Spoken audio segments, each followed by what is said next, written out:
Eu comecei a fazer a autohemoterapia, a aplicar, ainda quando estudante de medicina, em 1943, quando eu entrei para a Faculdade de Medicina. Eu entrei para a Faculdade Nacional de Medicina, que era na Praia Vermelha. E meu pai era professor dessa mesma faculdade. E ele era também chefe da enfermaria da Santa Casa, e era cirurgião geral. E ele me mandava, primeiro me ensinou como tirar sangue e aplicar no músculo, e ele me mandava para casa de todo paciente que ele operava.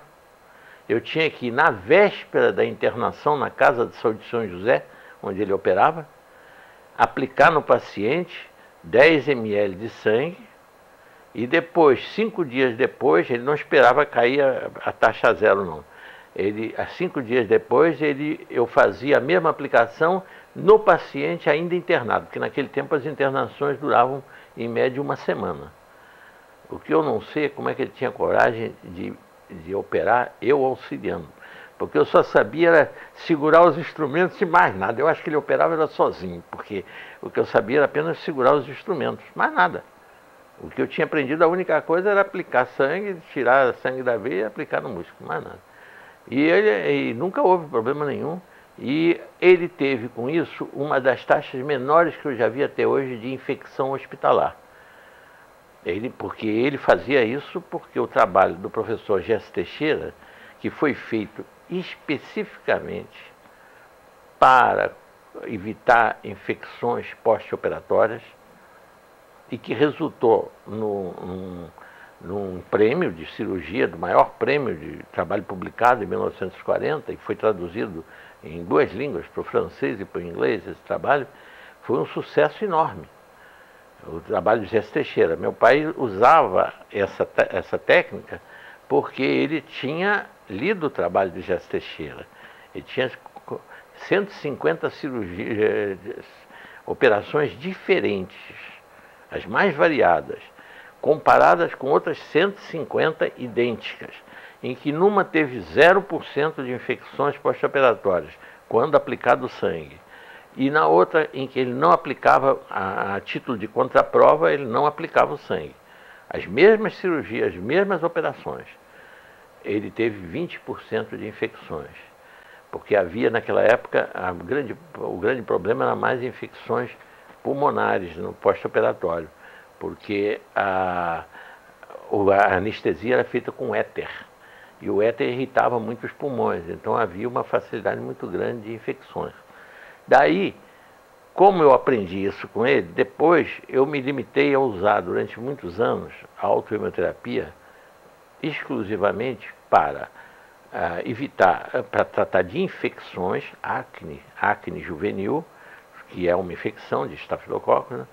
E também infecções evitar infecções de pacientes, que nesse tempo eu era também cirurgião. Então eu também usava o mesmo método. A finalidade era basicamente combater bactérias. Só a partir de 1976 é que eu passei a usar uma amplitude muito maior, graças a um médico, Dr. Floramante Garofalo, um ginecologista, que era assistente do diretor do Hospital Cardoso Fontes, em Jacarepaguá, e que era a pessoa que mais conhecia equipamento hospitalar do Brasil. Então ele já estava aposentado, tinha 71 anos, e ele foi chamado pelo Dr. Amaury de Carvalho, que era o diretor do hospital, para equipar o hospital, porque o hospital tinha sido um sanatório de tuberculose e foi transformado num hospital geral. Então precisavam as clínicas todas serem equipadas. E ele foi ser assistente do diretor. E eu era também assistente do diretor. Um dia, o professor Garofalo, o doutor Garofalo, ele, bom, vamos dizer professor mesmo, porque ele merecia ser chamado de professor. Ele chega se queixando de uma dor, uma dormência que ele estava sentindo na perna, quando caminhava, fazia uma caminhada de 100, 200 metros, tinha que sentar na rua, no meio fio, porque não conseguia mais andar.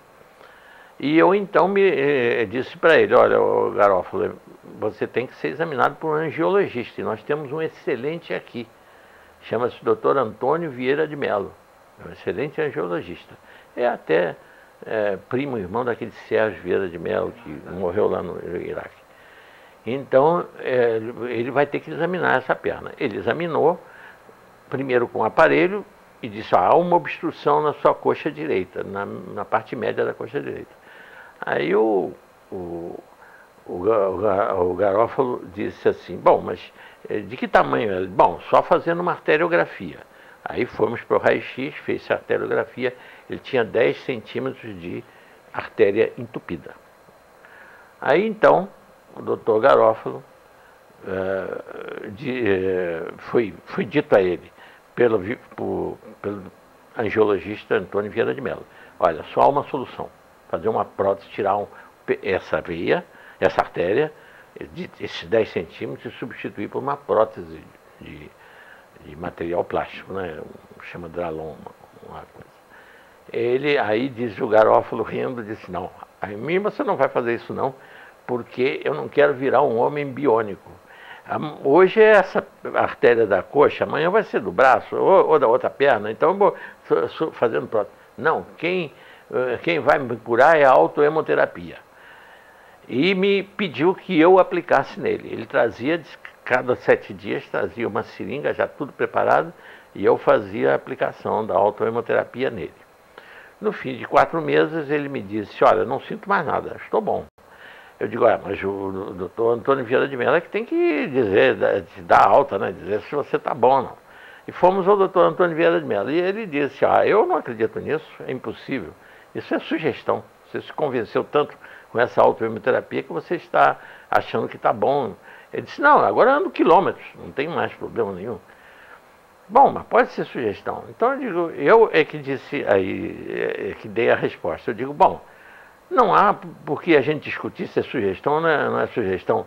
Ô Garófalo, você se submete a outra arteriografia? Para já, vamos lá. E fomos para o raio-x e quando foi feita a segunda arteriografia não havia mais obstrução alguma. E assim ele viveu, nós conhecemos ele até com 90 e tantos anos aqui, passeando aqui nessa rua, na General Roca, aqui na minha casa. Ele morreu com mais de 95 anos. E sem nunca ter mais operado, nem ter feito nada. Então, realmente...